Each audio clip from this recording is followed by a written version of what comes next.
Well, thank you for hosting me today. Sergio Cabrera, welcome to In My Shell. Thank you for bringing these chairs. Oh, thank you. Phenomenal. Of course, Yeah. we have to be ready for any occasion. We really do, honestly. I want to start off with what you do. You are known as a fashion photographer here in New Orleans and the occasional DJ. Yes. Is there anything else you would add for people who are not familiar with your work? First, I consider myself more like an entrepreneur, and then I am an event promoter and coordinator, producer. I do photography because I like photography, but photography kind of helps me um, cover the events that I'm involved with, and it helps me to highlight the beauty of our culture. We have a rich culture, beautiful people, and I always find that my eye always captures that beauty, you know. And then I started DJing after COVID, mostly because I wanted to kind of go out more. I felt like during COVID we were locked in so much, and we took a lot for granted. And I felt, well, if we're given another chance, let's just live it to the maximum. And since I'm a music promoter and producer, it's just natural for me to extend my knowledge of music to the dance floor. And that's why I decided to become a DJ. Again, I used to be a DJ when I was a teenager, but I never really wanted to be a DJ back then. And now I feel like I should have always stayed a DJ because I probably would have been better known as a DJ by now. Yeah. Yeah. I think as an entrepreneur, it's important to utilize a bunch of different skills, kind of like you were saying, instead of to be known just for one thing, because entrepreneurs generally have that creative energy. That's for me is the fact that I feel like, why let somebody else do it when I could do it? You know, not that I'm doing it better, but I know exactly what I want to capture, and I know what I want to convey with my photography. So, and I've been told I'm pretty good. So, Yeah. so I mean, I love the photography part of it. I love the after effect once the pictures are edited, and then you really truly see the beauty of your work. I want to start with your Instagram bio. I love that. Can you tell us the quote and then translate it for us? Yeah. Todo es constante y todo es razón. Y como el diamante antes de luz es carbón. So basically, that's a poem from Jose Marti. Jose Marti is I'm Cuban, and he is a poet, sort of like the George Washington of Cuba. And he was a poet, and he left a lot of poetry. And I feel like before we become light, we have to go through the struggle.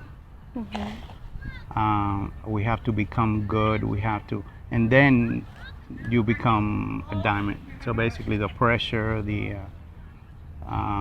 of life, struggle, turns you into a diamond, and that's kind of what I'm trying to become. I'm trying to become a rare diamond in life. Yeah, I think a lot of people who have been consistent in their craft would say the same thing, that they are trying to be a diamond. And when they look back and reflect on their work, they're so much better. And that's really, I think, important and beautiful. I love that. So poetic. Yeah, and it's without having to say too much. The people that get it, get it. Yeah. And I try to let my work speak for itself. You know. What were some of the first photos that you took that made you realize you could turn this into a career? Well, I started taking pictures when I was 15, and back then I was like, I became the high school photographer, and every event, everything, I kind of recorded. I don't want. That's not the right word. I kind of but it's recording things that happened in high school, all the pepper rallies and working with high school yearbook. Kind of exposed me to a lot of people, and I've always been into fashion, so I use the photography to help with the modeling. I mean, I modeled a little bit when I was younger. I just like how you take a picture and then you develop it, and then you have this image that uh, that should last forever. Most of the time, a picture should last forever. And in regards to fashion, is there like a specific project that comes to mind that made you really get into like fashion photography? So I started my website, mambomundo.com, about 25 years ago, and I was doing a lot of events, and I decided, well, if I put the pictures on the website, it's going to drive traffic to the website. And then after doing that, I decided, well, I was like, well, most of the events that I do during that time, the magazine Maxim was really popular. Like you go to the office, everybody was talking about Maxim magazine, and every time I look in Maxim magazine, it was like same type of look. Yeah. And I felt that they weren't really like exposing the Latino woman, which is, in my opinion, beautiful. And I felt like I needed to highlight the beauty of Latino women, so I started what's called Miss Mambo Mundo. And then I just started honing my craft for photography. I mean, when I started photography back then, I was using floodlights for construction. I really wasn't thinking like, I just wanted lights, camera, and action. But as my photography got better and my quality of work became more important, I had to step up my equipment. I had to step up myself as a genuine fashion photographer. And you do that by working with other photographers that are better than you. Yeah. And you try to emulate their work so that you become better. And hopefully, thank God that a lot of people like my photography, and I get a lot of jobs, quinceañeras, weddings, corporate events, and I'm very happy with that part. But I still need to become better photographer. I'm not nowhere near where I want to be yet. I really want to emphasize what you said about not seeing enough diversity in that magazine. I think that's really important because it really takes one person like yourself to change someone else's opinion and bring light and change into the world. I realized a long time ago that there aren't enough people that take initiative in anything in life. And when I go to an event, I see things that are lacking, the quality, the music, and I feel like I could do it better. If I could do it better, why not do it better and not just sit at home and complain about it, but actually make it happen. So that's my thing is do it. No matter if you're not ready, if you don't know how to do it, if you don't have enough experience, the act of doing it makes you better already. And put that fear aside of not waiting till you have all the tools to do something. Even if you don't have the tools, find a way to do it, and eventually that tool is going to come into your hands. That was really good. Thank you. Yeah, I think about that all the time. Like, I think a couple of things. Entrepreneurs always put themselves in this category of the work that they do is never good enough because they're trying to reach this like expectation of perfectionism. So it's really hard to be critical on yourself. But also, I agree with what you said. Like, if you don't try, you're never gonna get better. Yeah. You know, many times in my life I felt like I wasn't ready, I wasn't good enough, I wasn't whatever good looking enough to be in front of the camera, or I didn't talk right, or and every time I run into a personal challenge like that, I force myself to eliminate that fear and not be afraid to fail, not be afraid to make a mistake, you know, because those things can be fixed later on as you become better, as you learn your craft better. I was listening to this photography podcast, and I can get the name for you later, but they were talking about like all of the technical aspects of a camera, you know, ISO, white balance, and he was basically saying like you can try and learn all of these things and perfect them all, but if you really don't care about them, it's going to go in one ear and out the other. So, how have you kind of learned? I know you've been in this industry for a while, but like in the beginning when you were first starting, how did you eliminate that pressure of trying to be good at everything? I don't even think about that. If I have good light and I have the right subject, the most important thing for me in photography is the framing. I mean, if you got the right framing, your picture's gonna it's gonna look good. You edit it. If it's too bright, you bring down the light down on the editing part of the picture. If it's too dark, you bring the light up in editing. I mean, the technical part of photography is really for the top elite, the people that come out there with the meters and this and that. Most of the time, I mean, for me, I never have the time to even think about that. The action is happening so fast. You have to get the picture. You have to get the right framing, and then worry about the final product. I always find that after I do all the work, the pictures, the photography comes out so much better than I even thought at the moment. At the moment, I didn't think I had a shot. I've done a whole photo shoot when I couldn't pick out a good picture. And then you'd go into the editing, and then the picture emerges. So I don't even think about that. Photography is truly in the eye of the beholder. If you have a beautiful subject, the picture's gonna come out great, regardless. I mean, as long as you have good light, a good camera. It doesn't have to be an expensive camera.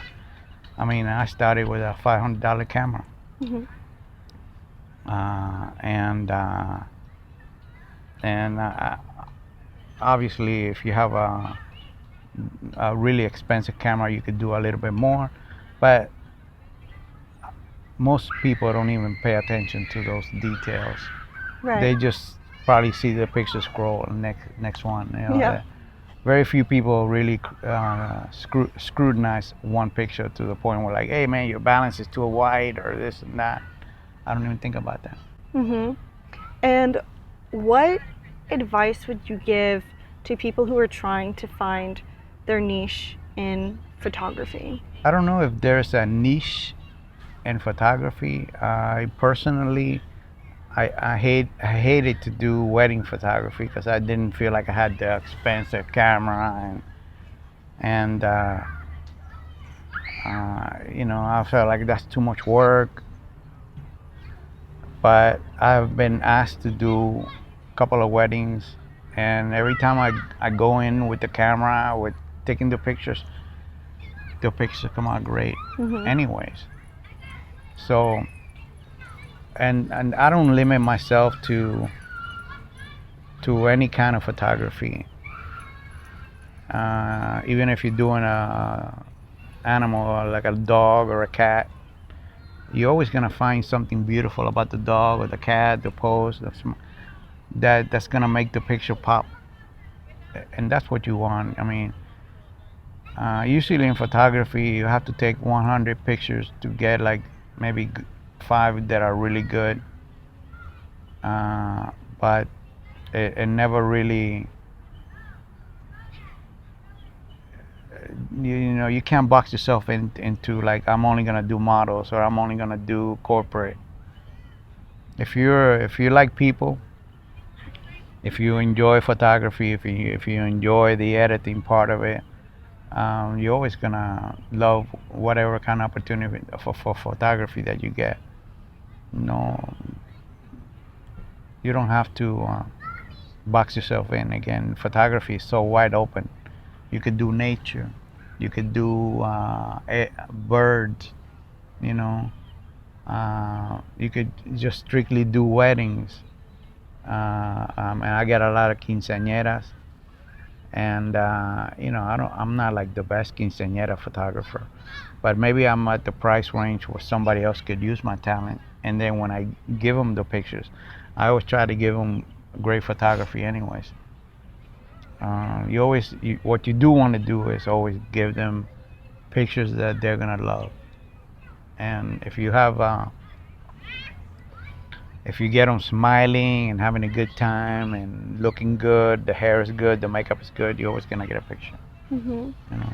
I think that's a good reminder and applicable to any kind of career. Don't box yourself in, because I think if you do that, you're never going to know if you like something else more than what you already do. Mm-hmm. It's a good reminder. I watched this documentary called Everybody Street, I'm pretty sure, and it was about a bunch of photographers from New York. And they were debating this topic that was basically saying, if you take a picture on your phone, you're not considered a photographer. But if you take a picture on a camera, then you're considered a photographer. Now, this came out a few years ago, Yeah. but I want to know your opinion on that. You know, I see a lot of pictures on some friends that take their pictures on the phone all the time, and every time I look at their pictures, they all look good. The framing is good. The color. I mean, if you know, they probably take a little time to adjust the colors a little bit.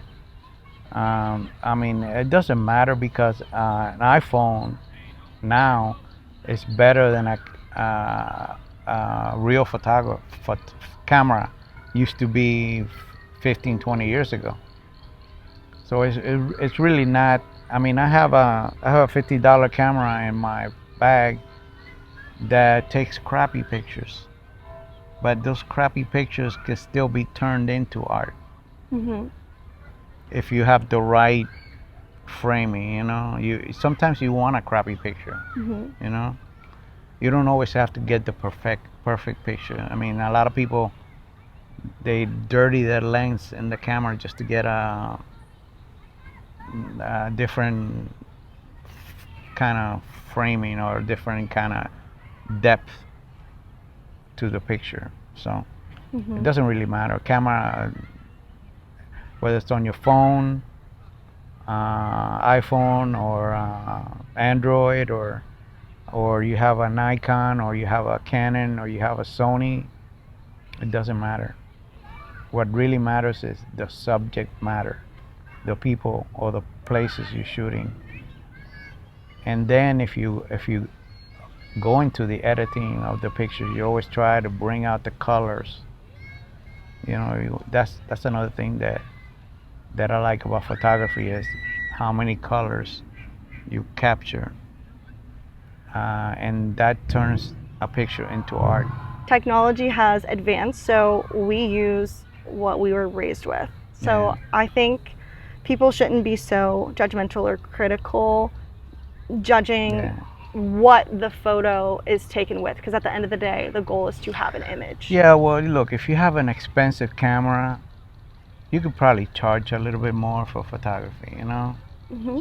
If you have a $10,000 camera, you're not gonna spend your time doing it photography for a couple of $100, you know? Hmm. But that that should not make you a photographer or not. I mean, every photographer I work with usually has a better camera than I do. But I don't let that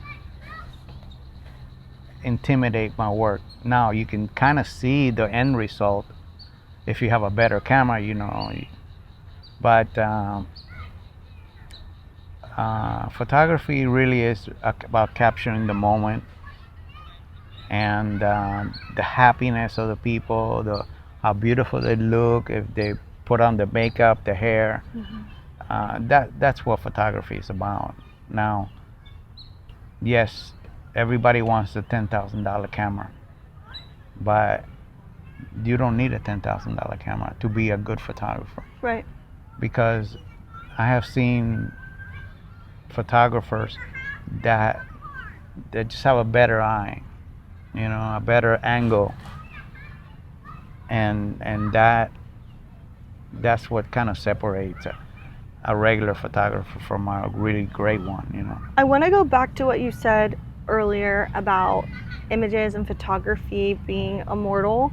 That was echoed across the board out of every documentary and podcast that I watched. So can you elaborate on how that is applicable in the industry and what it means? They say that one picture can change the world. I mean, you've seen pictures on Life magazine, on Time magazine, on National Geographic. Some amazing photographs, and you could see the art behind how timeless the art of photography can be. And if you happen to be a good photographer and your name goes with that photography, then that photography has more status. And like my goal one day is to have my catalog of photography be entered into the Library of Congress, just because I have so much work out there. Wow. I mean, I've been doing this for over 25 years. Every major event in Louisiana that has its historical significance, I have recorded it, and I feel like my photography has transcended me. My photography is gonna live forever, and the people that you shoot sometimes become important people. So you can capture somebody at the early stages of their career, and you may not think that picture is important when you take it at the time, but then later on that person becomes somebody, and you go, oh, I met that person when they were like in high school or in college or just starting out. So you never know who's gonna turn out to be like a really important person in life, in history. So every picture you should take it seriously and make sure that it counts, that it matters. That's how I approach every picture, as a timeless piece of art that I am creating at that moment that will live forever. And because I am Sergio Arturo Cabrera, that has dedicated his career to photography, that picture should carry more weight than somebody that has never really done the hard work or the sacrifice and continue to do excellent work. And that's how I kind of look at myself right now with photography. So yeah. And where did you say you want your photos to be displayed? And the Library of Congress. Where is that? That's in Washington D.C. In Washington, and D.C. It's basically where they archive the most important arts from American citizens. It doesn't have to be American citizens, but anybody that impacted the culture. Have you been there? I have not been there, Okay. but again, my work will live much longer after I'm gone. So it may not be me personally seeing it in my lifetime, but somebody will curate my work and submit it to Congress, and they will say, well, let's pass a law making this artist, photographer, a significant photographer, especially because I live in New Orleans. Everything that you take a picture of here is historical. So my work has more value, more historical content value, because I take a lot of my photography in New Orleans. That's how I feel about it. Well, I'm manifesting that for you. That's Thank you. good. Thank you. That's No, thank you. I appreciate that. There is this documentary about this photographer, Vivian Meyer. Have you heard of her at all? Vivian? Vivian Meyer. No, I've never heard of her. Really interesting story. Basically, she was a nanny, but an undercover photographer. Like when she died, someone went to an auction, found her stuff, and he uncovered her story. So she nannied all these children, and no one knew that she was really a photographer. So the whole documentary is like people trying to discover why she didn't share her work, why she kept it a secret, what the point of that was. As a photographer, but like also just a creative person, what do you think it means when someone just doesn't want to share their work? Well, I mean, everybody has a different background story in life. You never know what happened to that person in their earlier life, that she didn't have the confidence uh, to showcase her work. She probably didn't think at the time that it was important. She probably just had a camera and she had the time to take pictures of these kids that she was. I don't even know her work. Kids, whatever, nature, everything. But I mean, every scene has, like, even over there when you see the dog and the kid and so you see how the lady's hogging the dog, and the kids are playing with the dog, and you see the friendly atmosphere, and you see the mom and the dad. You know, that picture is beautiful because it's showing a beautiful moment in that family's life, and those kids coming of age and being in a safe environment. And then, for if you happen to get the right picture, you give it to the family. Oh my God, that's so beautiful. And that's what you want. You want to capture that moment where they're feeling beautiful, happy, important. And but in my opinion, there's so much beauty in everything that photography and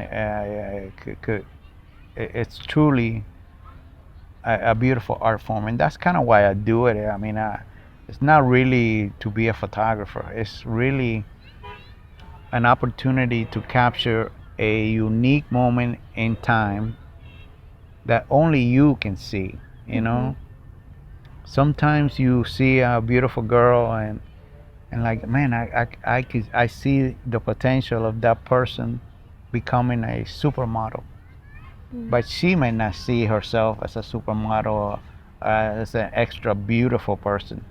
But you have to know, you have to have that eye. You know when somebody has that look, and if you could help that person find their own look, you literally change their lives. You boost their confidence, and you let them see themselves for what they don't see in themselves.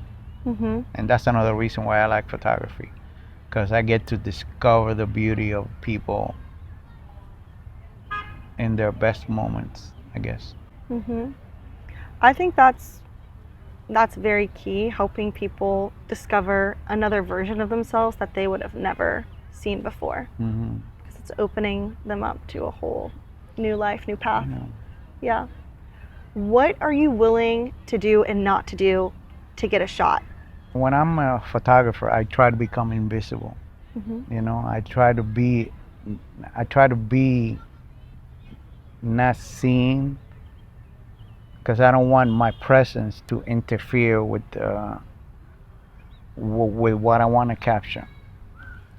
So that's kind of the thing to do. And I mean, I'm not gonna risk my life for a photo shoot or for a photograph for a photo. You as a photographer, you create the scene, you create the moment, you create the environment. You know, you find the right location, you find if you have to get a makeup artist, you get a makeup artist. If you have to get the hair done, you can always try and enhance the picture that you're trying to get. Mhm.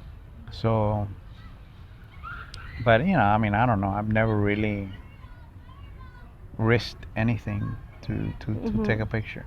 Yeah, no, it was interesting because back to that documentary I watched, they had a few different types of photographers who shot people who had addictions, drug addictions, alcoholism, and then they had another one who hung out with like police during the night Yeah. shifts and got certain shots. And I think that's an interesting way to approach it, but they both Yeah. gave it up because it was very heavy and Yeah. emotional. I always find homeless people Mhm. interesting subject to photograph. But and then sometimes I may walk by somebody laying on the ground and in the French Quarter, passed out, and you think about what led that person to be in that situation. Mhm. And there's beauty in that sadness, in that misery. Mhm. There's you can still find a beautiful composition for a picture. Mhm. And if you happen to have the right platform, that picture could maybe create empathy in somebody else Mhm. that may be able to help the homeless people. Somebody might look at your picture and say, "Well, I can help those homeless people." You know, I don't know. There are so many kinds of photography out there. You got sports. You have like you say those people that go out in the at night, and the light does something to create the mood for a great photograph. So that's what you always try. That's what my logo says phototropism, because I'm always looking for the right light Ah. to create that beautiful picture. Mm. And that's why a lot of people shoot when the sun is coming down, Mhm. because it's called the golden hour. Mhm. And then that light gives you a better picture than if you take it with the sun at 12 o'clock during the day, compared to 6 o'clock at night. Mhm. At 6 o'clock at night, you get a much better picture than you would at 12 o'clock. Mhm. So it's really, it really is just about looking for the right light, the right, the right emotion, Mhm. you know, I guess. I definitely like that, and especially the seeing the beauty in sadness. I mean, I like a lot of artists who sing about sad things, but it doesn't mean that I'm sad, Right, right. you know. Yeah. How does your Cuban roots play into the work that you do? Being born in Cuba, having to have left Cuba to come to the United States as a little kid. I was 10 years old when I moved here. I left everything behind and had to start my whole life all over again. The only thing that really always motivated me was that, at least here in the United States, I was in the land of opportunity. And so now that I've been given a second chance at a new life, and I'm in the greatest country in the world, then there's no reason why I cannot use that opportunity to become what I want, whatever I want to be. So since very little, I've always wanted to maximize the potential that I have for growing up in this country. Now, being Cuban people are very creative. They're very cocky, you know. Mm-hmm. They think they know it all, but in reality, then they don't. But they give that aura of confidence, and that is in me. I and then because I was born in Cuba, I have to live up to being a Cuban. And being a Cuban, you always have to excel. You always have to uh, make sure that you make your Cuban people look good too, you know. So you always do it to be proud of where you come from, who you are, and also let other people know that being Cuban or being from another country is no different than me being born in Puerto Rico, being born in Dominican Republic, or being born in Mexico. It doesn't matter. We're all the same. Mhm. It doesn't matter really. Now everybody has that pride of carrying their flag, but I carry the flag of the United States. You know, I'm an American citizen, and because I came here as an immigrant, and America is built by immigrants, then I have to live up to being one of those few people that was able to come to this country and make something of themselves. Mhm. That I didn't come here to waste my God-given talents. I think that's really important. Wow. I don't know. For what I got from that too is like being a voice for other people. That's what Yeah. mambomundo.com, my website, is about. Mhm. It's about letting the people know how beautiful the culture is within the music that creates this beautiful culture. Mhm. It doesn't matter where you come from. I mean, I used to live in Germany, and I used to go to the dance clubs, and the German people were dancing better salsa than the Latino people. Hmm. So that opened my eye to the immense influence that Latin music has had across the world. Mhm. And it doesn't matter what your nationality is. You could be from Japan, Mhm. from China, from Italy, from Spain. Everybody loves that culture, and that music is actually something that helps break stereotypes down.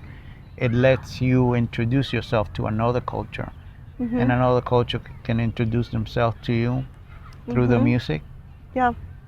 and uh, and that's what I like about what I do. Yeah. The merging of cultures is definitely important for sure. Yeah. Because again, it just opens you up to things that you would have not known about or seen. Are you the kind of person to bring a camera with you everywhere, even if you're not scheduled to shoot something? No, no. No? I like to be either invited or paid to show up. Mhm. Now I always have my phone with me, and if I really need to take a shot that I don't have my camera with me, I can always pull out my phone. But those pictures um, are not what a photographer really does. Mhm. You know, a Mhm. photographer plans the photos that he wants to take. Mhm. So, but but now if I go to an event that I know has historical content value, Mhm. then I'm always there with the camera, because Mhm. it's not about me, it's about capturing that historical moment. And that's what kind of I feel like separates me from other photographers, Mhm. is that everything that I shoot,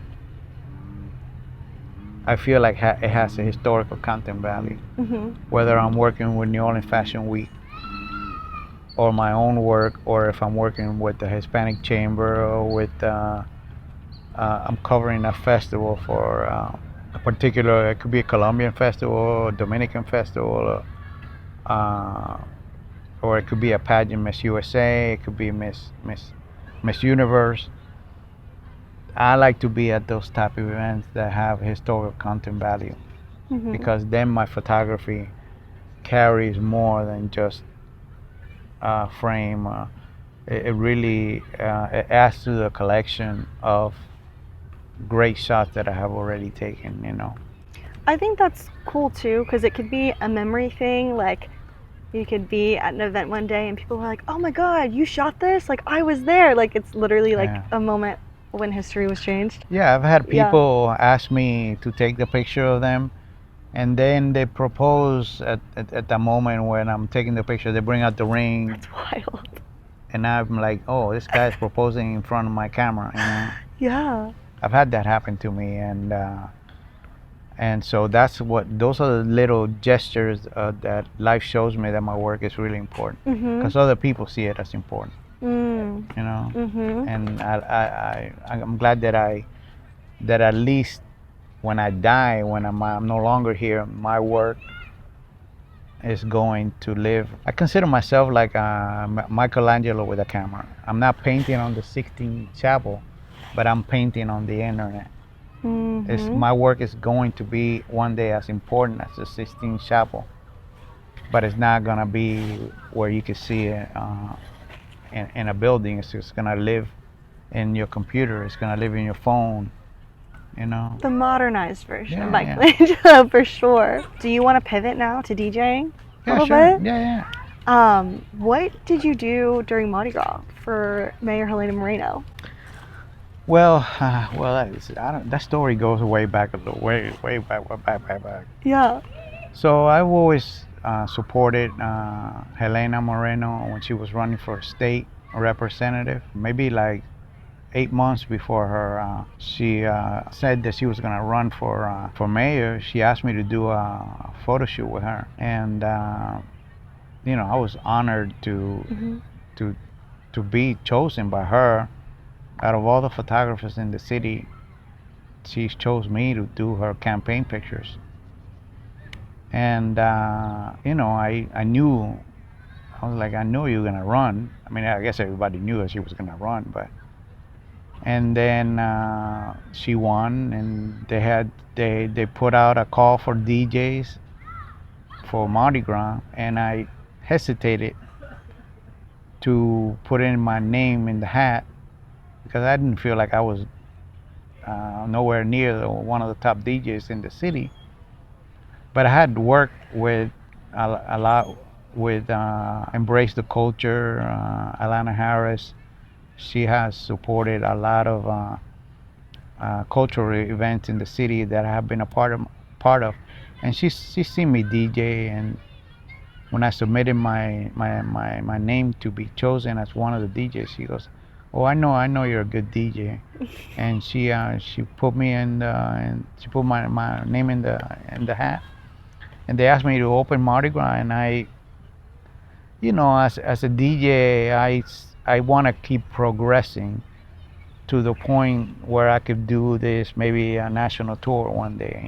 And I feel like that was a moment that lifted me up to that moment where one day I will become a traveling DJ, photographer, because I mean, my thing is to elevate Latin culture, and that's why I do what I do. And with the influence of Bad Bunny that he's having across the world, Mhm. and myself through Mambo Mundo, and I go under the name DJ .comer, Mhm. and .comer connects me to the .com era, because Mm. and my website mambomundo.com. Mhm. But I don't want to call myself DJ Mambo Mundo, Right. because I don't want to always focus on my website. I also want to focus on who I am as an entrepreneur, as a visionary, and that's where .comer comes from. .comer means a person that takes action without fear at the highest level. That's what a .comer is, Mhm. you know. And that's kind of where that's the direction that I'm going. So whether I'm doing photography or I'm DJing, I'm doing it for the legacy, for to reach the highest levels, Mhm. no matter where they could be. And that's a moment that I never imagined myself opening Mardi Gras in New Orleans in 2026. And so I mean, if I would have dropped dead the following day, I would have already felt like I reached the top, because I never even dreamed of doing something as cool as that. Mhm. Yeah, I'm sure that felt pretty surreal, and that's Yeah. such a great story to tell. You know. Yeah, and then I'm gonna support her. I think she's gonna bring a lot of life to the city, a lot of respect, and a lot of the things that we need as a city to come out. Mhm. We still haven't recovered from Katrina. 20, 20 years later. Hmm. And every person that contributes to making this city better makes the city better for all of us. And in turn, it makes the country better for everybody, because where New Orleans is at is truly where America is at. This is the melting pot. The Mississippi River, the cultural cradle of America, is in New Orleans. Hmm. And I am part of that fabric. That's very true. Yeah, we definitely all are. Yeah, I love. That's what I love about New Orleans is it's so diverse. Like it would be so boring if it was just like, you know, only white people here. It would just be so boring. Oh my God, it'd be so lame. Like what would we actually do? You know? No, no, no. Look, what truly makes New Orleans great is, I have to say, it's Yeah. the black people. Yeah, absolutely. Black people have made music cool, Yeah. television cool, movies cool. You know, so, and then you add Latino on top of that, even Yeah. better, you know, and then you throw a little white sprinkle on top, a little, and you got a nice Sunday, you know. Okay, when you're, I guess, is it called a set list when you get music for the night of a performance? Yeah. Is it challenging to come up with that? I always try to imagine who the crowd is going to be that I'm Right. playing to, and I try to get at least 100 songs that are going to appeal to that crowd. And I always try to get the best, you know, the songs that everybody wants to hear. Everybody, Dancing Queen is always gonna be like somebody, and who's not gonna dance in Yeah. Dancing Queen, you know? Yeah. Or Thriller, Right. or Billie Jean, you Yeah. know, Bee Gees, Saturday Night. I try to give people what they want. They want to hear Suavemente, Bésame. That song has been played so much at every party that I've been to, and sometimes I get sick of it. Hmm. But I don't think of myself when I'm playing music. I'm playing music for the people that haven't heard that song in a while, or that reminds them of when they used to be a teenager Hmm. and they went out to the club and they were dancing to Suavemente. You know, you're there to make people happy, and that's what I like about DJing, is that you can really make their night so much better just by playing whatever song they like. You know, like even like Ice Ice Baby. You Yeah. know, that song is ridiculous, but everybody likes that song. Mhm. You know. Yeah. Yeah. That's really important. Just bringing joy, even in the mundane, for Yeah. sure. Could you walk me through the process of a finished photo? The picture has to pop in your. Once you look at that picture, and let's say you took 1,000 pictures. Hmm. You're looking at one, no, that's not good, that's not good, that's not good. And then you go, oh my God, look at this picture.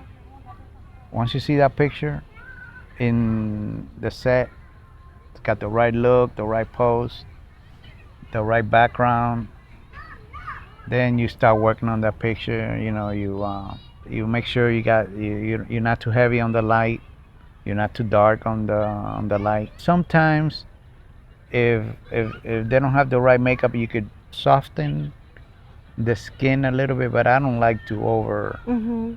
over soften a picture. And you make sure you got the right color balance, and then you put your signature on it and you print it. And once you see it on the other side, it should move you. It should impress you that you took that picture. Hmm. And you have to say, damn, that's a really good picture. Yeah. Yeah. It has to. Be of significance. Yeah. Make an impact Yeah, on I you. mean, the other day I was at a photo shoot and I took like 1,200 pictures. I may have deleted like 40 pictures out of still 1,000 pictures, and I really couldn't choose. I mean, there were some pictures that I could choose right away, but then there was every picture was good. I mean, they weren't perfect, but if you took out that picture from the rest of the picture, you would say, "Wow, that one by itself is really good," Yeah. and you wouldn't know that there were like another 50 just like that one. Right. You know, so it's sometimes it's hard to, especially when you have the right person that knows what to do in front of the camera as well. Yeah, that makes it important. Yeah, I think as a photographer too, you have to know. Well, I'm speaking like I'm one, but you have to know how to pose people because I can get in front of a camera, I don't know what to do. Yeah. Well, I mean, look, there are ways to smile that you can tell it's a fake smile or you can tell it's a real smile. You know, just try. You have to find the real emotion in the picture. The fake stuff will come through. So you might have to take 30 fake pictures to get one real one. If the person doesn't know what to do. But then, somebody that has a lot of experience in front of the camera will always give you the right shot. Like I did a male model from Thailand many years back, no, a couple of years back during when Miss Universe was here. And he had all the right, like every picture, that every pose that he did was amazing, you know. And at the time, I didn't think I had any, but then after looking back at it, I realized that I captured a truly important moment without really realizing that I was capturing an important moment, you know. And sometimes you don't know how important or how good a photo shoot is going to turn out until you actually finish it. Right. And you look at it, because sometimes it just feels like work. Yeah. You know, and then sometimes you really struggle to get the person to give you the right look, and and sometimes you don't feel like you have the right light, you know. But I realize now that every photo shoot is important. Every person you get to work with, bring your best, and because you never know. I've been working with models for a long time, and I have seen them from being a nobody to becoming important people in the world. Like one of the models that I shot, she turned out to be like one of the most important models in South Africa many years later, you know. And at the time that I was offered to photo shoot her, I was like, she's from South Africa. And I didn't see at that moment how great an opportunity I had, you know. Yeah. And then, but if you're good at your stuff, it could be 10, 20 years before you really see the fruit of that photo shoot. Yeah, but I feel like it makes it so much better because then, like, you can really realize what you're doing. I feel like that's how it is with everything, right? Like, when you're reflecting, you're like, oh, wow, like, I should have paid more attention or I should have given it more time and things like that. But no, that makes sense. Is she still modeling? Well, she married like a billionaire. Oh, okay. Well, that's cool. Yeah. That's cool. She's doing really well. Modeling for fun, maybe. Yeah. But She's cool. She still looks amazing though. Yeah. I mean, she's probably like, I guess, at close to 50. She still looks like she was. She looks better. She looks better now than when I met her That's wild. 20 years ago. Yeah. What do you think photography cannot capture about a person or a moment? It cannot capture who they will be in the future. Oh, that was so good. Yeah, you never know, but everybody, I mean, I think I've shot over 1 million pictures, and I have hundreds of people that have turned out to be amazing people that I didn't know at the time because maybe they were a teenager. Mhm. or maybe I photographed them at a club or Yeah. at a non-important event. Not that it wasn't important, but Mhm. and then later on they go to college, they become a doctor, they become a lawyer, and they turn out to be somebody important. You know, Wow. but when you're shooting somebody, you don't know what direction their lives are gonna go. But if you shoot the right picture, that picture is gonna build their self-esteem to help them get to where they want to get. I was really trying to think beforehand how you were going to answer this because I was like, I don't even know how I would answer this. Yeah. But that is so spot on. Because I mean, when I'm with family and we're looking at old photos, I'm like, oh wow, like that's a photo of me or my little brother or my sister, but like I don't recognize who they were in the photo because that's a past version of themselves Yeah. versus who they are today. Yeah. If you could freeze one moment in your career so far as the closing frame of a chapter, what would it be? I could say the opening day for Mardi Gras is going to be very special for me always because I was recognized by the city of New Orleans at a very historical point where they were introducing a new mayor into Mardi Gras, which is probably one of the oldest festivals in the country, if not the world. And I was able to DJ, photograph it, and videotape that whole experience. And I actually brought it. I actually like the music that I played that night was so great that I could live that day forever. That could be Wow. my Groundhog Day. Yeah? Yeah. My gosh. It must feel good to have like achieved a goal like that. It wasn't even a goal. Yeah. It was a gift from heaven. Mhm. A gift of all the work and sacrifice that you have done for your career. Because a lot of people have not always had my back. Even family members, they felt that I was kind of the person that was wasting their time at the clubs, photographing people, or uh, like it wasn't important to those people. If I wasn't going to school to be a lawyer, a doctor, or something, they just didn't see the value of my work.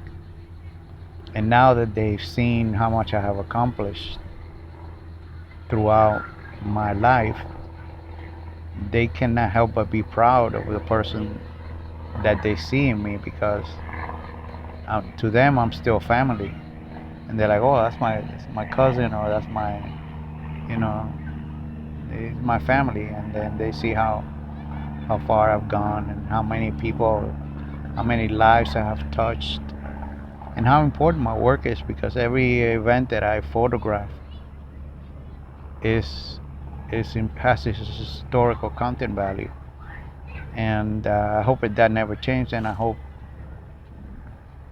the events keep getting more important, and I can continue to do this work for as long as I can. I mean, I consider my life to be a slice of heaven, Mhm. and I wouldn't change it for anything in the world. I mean, it's so good. I always have to pinch myself because even sitting here with you is an important milestone for me. Thank You you. know, so you can't take anything for granted. No. Mhm. And just to touch on what you said about people not taking your work seriously, I find, like I said earlier, that always is the case with entrepreneurs, but especially people in creative fields. And I think it's so strange that people have these certain mindsets about what makes career important and what doesn't, and why one should be respected and not the other. And I think that all goes or stems from their own insecurities of not taking action and achieving what they actually want. Yeah, the other day I heard Kanye West saying that he was coming from the future But he said 10 years. I'm 10 years into the future and I'm coming back to entertain you all, something like that.